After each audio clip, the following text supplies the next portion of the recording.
They ranged from, in the beginning, from what are we doing here? I don't really want to be here. My parents said I had to be here, to, oh, this is going to be really cool. We get to play games, Mr. Bomer. And we made it fun.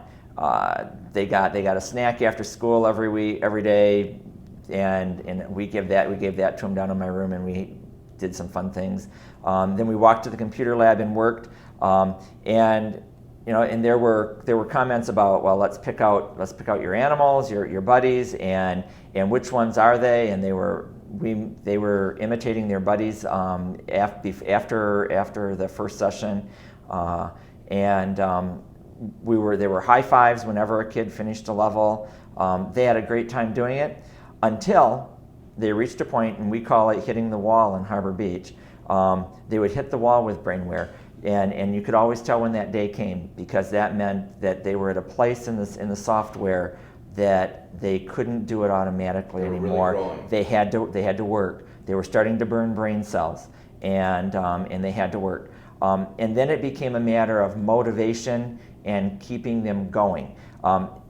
The program itself does that to a great degree, but for some kids, you need to keep encouraging them. We had other kids that some of our middle school kids that brought in their science test and would say, Mr. Bomer, this is the first A I've ever gotten on a test.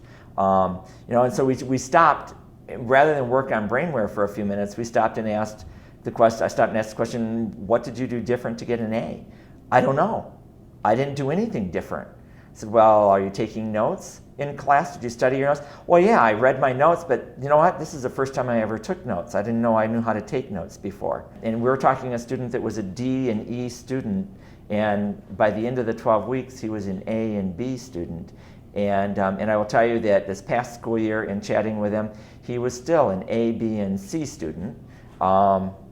He came from a home who education wasn't a big deal for, but he had an enthusiasm during the course of taking BrainWare, and it started at about the end of the first week, middle of the second week, that his attitude toward class and what was going on at school was starting to change.